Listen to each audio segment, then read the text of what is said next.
नमस्कार, आपली बातमीमध्ये तुम्हा सर्वांचं स्वागत आहे।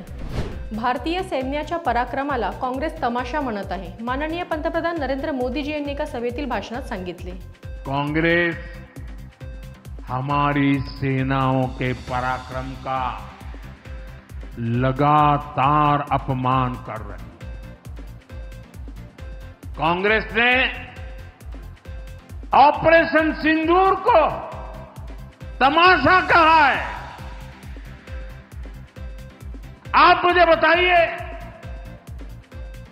सिंदूर कभी भी तमाशा हो सकता है क्या? हो सकता है क्या? क्या सिंदूर को तमाशा कोई कह सकता क्या?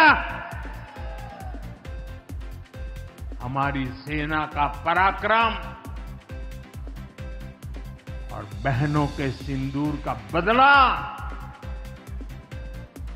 तमाशा कहने की ये हिम्मत।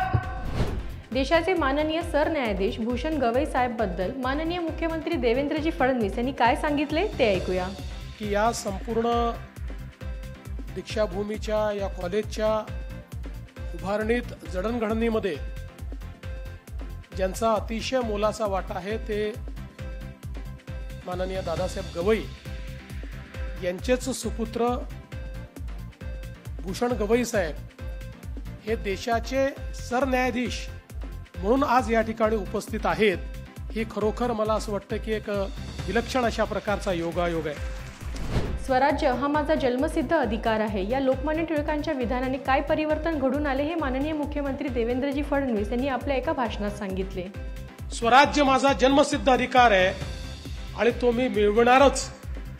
हे वाक्य याकरता महत्त्वाचं होतं की 1857 स्वातंत्र्य समर चिरडल्यानंतर देशामध्ये जी निराशा होती त्या निराशेतनं या देशात एक अशी पिढी तयार झाली होती की ज्या पिढीला हा ठाम विश्वास बसायला लागला होता की ज्यावेळी इंग्लंडच्या राणीच्या मनात येईल की आता भारतीयांना स्वातंत्र्य द्यायचं त्यावेळी ती आदेश करेल आणि मग संसदेमध्ये प्रस्ताव पास होईल आणि तेव्हाच आम्हाला हे स्वातंत्र्य मिळू शकतं।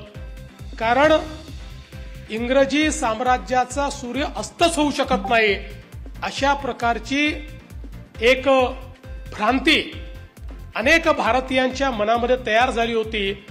त्यावेळी लोकमान्य टिळकांनी ठामपणे सांगितलं की ब्रिटिशाच्या किंवा महाराणीच्या मेहरबानीवर आम्हाला स्वराज्य नको, तो आमचा जन्मसिद्ध अधिकार आणि आम्ही तो मिळवणार। तुम्ही दिला नाही तर आम्ही तो छिनून घेणार, हे सांगणारे लोकमान्य टिळक होते।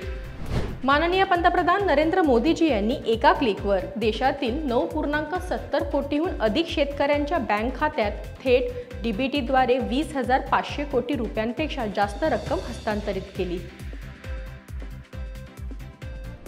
तिरंगा आपला राष्ट्राभिमान। भारतीय राष्ट्रध्वजाचे रचनाकार पिंगली व्यंकय्या यांना आपली बातमीच्या माध्यमातून जयंती दिनी कोटी कोटी प्रणाम। मोदी सरकारची अटल पेन्शन योजना ही सामान्य नागरिकांसाठी निवृत्तीनंतरचा मोठा आधारस्तंभ ठरली आहे।